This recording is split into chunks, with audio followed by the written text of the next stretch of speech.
एक घना जंगल के बीच एक सुंदर नदी बह रही थी। नदी का पानी इतना साफ था कि नीचे के पठार और मछलियां भी क्लियरली दिखाई देती थी।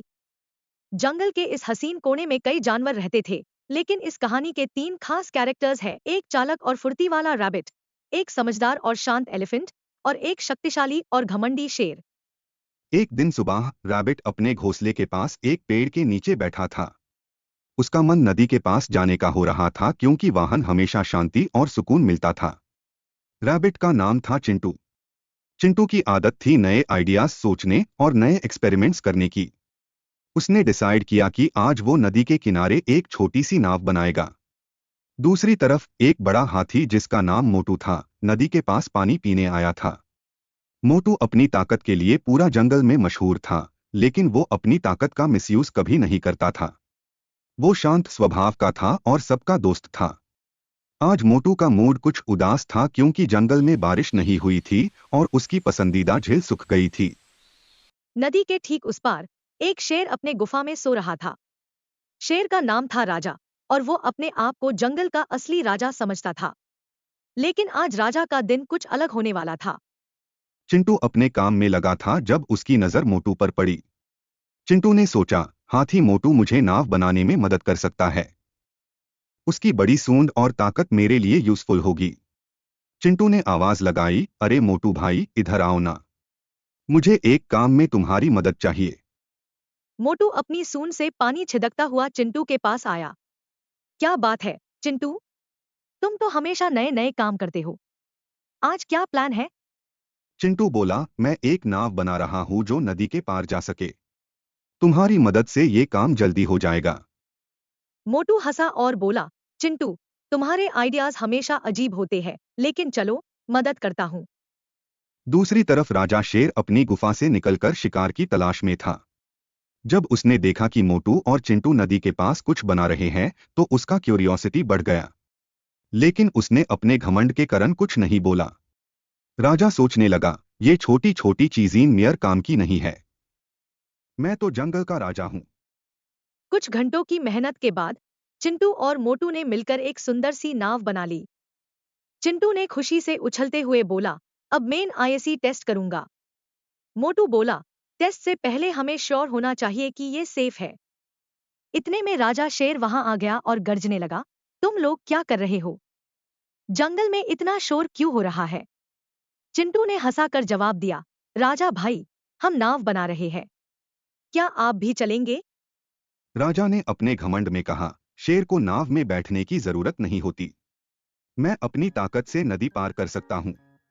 जब नाव नदी में छोड़ी गई, तो एक दमदार लहर आई और नाव हिलने लगी। चिंटू और मोटू को लगने लगा कि वो गिर जाएंगे।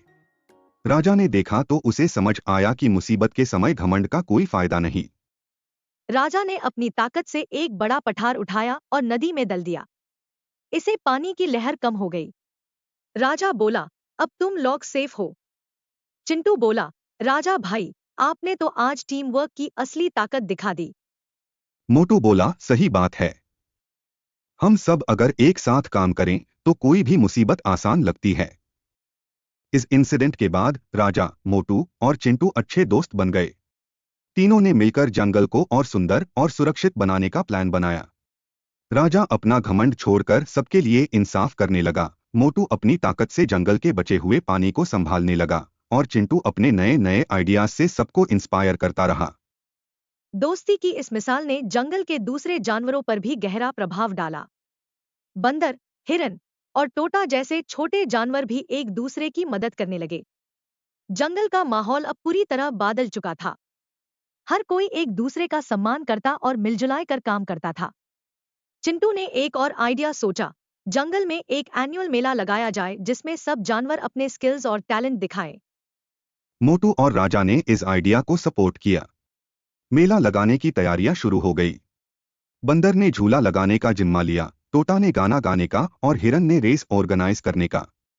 सभी जानवर मिलकर इस इवेंट को सफल बनाने में लगे रहे। मेला के दिन जंगल भर के जानवर इकट्ठा हुए।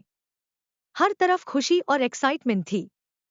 चिंटू का एक नया इन्वेंशन, एक छोटी सी वाटर पंप मशीन, मेला में सबका सेंटर ऑफ अट्रैक्शन बन गया। मोटू ने अपनी ताकत का डेमोन्स्ट्रेशन दिया और राजा ने एक इंस्पायरिंग स्पीच दी टीम वर्क के बारे में। मेला खत्म होने के बाद एक नई मुश्किल आई। जंगल के पास एक इंसानों का गांव था जहां के लोग जंगल के पेड़ काट रहे थे। चिंटू, मोटू और राजा ने डिसाइड किया कि वो इस समस्या का हल निकालेंगे। राजा ने अपने रोर से लोगों को दारा कर रोका, मोटू ने पेड़ गिरने से बचा लिया और चिंटू ने एक प्लान बनाया जिसे लोग और पेड़ों को एक साथ सुरक्षित रख सके। उन्होंने लोगों को समझाया कि पेड़ कटने से जंगल और उनके गांव दोनों को नुकसान होगा। उनके एफर्ट से जंगल भाग गया और लोगों ने वहां और पेड़ लगाने का वादा किया। जंगल के सभी जानवर खुश थे और चिंटू, मोटू और राजा की दोस्ती और एफर्ट्स को सबने सराहा। जंगल एक बार फिर से सुखद और सुरक्षित जगह बन गया। एक रात राजा, मोटू और चिंटू नदी के किनारे बैठकर बातें कर रहे थे। चिंटू बोला, अगर हम सब मिलकर एक ऐसा प्लान बनाएं जो जंगल के हर कोने को सुंदर और सुरक्षित बनाए, तो कैसा रहेगा? राजा ने मुस्कुराते हुए कहा, अगर हमारे दोस्ती की मिसाल जंगल के लोगों तक पहुंच गई है तो सभी मदद करेंगे। चलो इस मिशन पर काम शुरू करते हैं। तीनों दोस्तों ने जंगल के हर कोने का सफर किया। हिरानों का एक झुंड उनके साथ जुड़ गया और बंदर की टोली ने मैसेज स्प्रेड करने का जिम्मा लिया। एक नए सफर की। तो मेरे प्यारे बच्चों, अगर आपको मेरा वीडियो अच्छा लगा हो तो चैनल को सब्सक्राइब और वीडियो को लाइक, शेयर और कमेंट करना मत भूलना।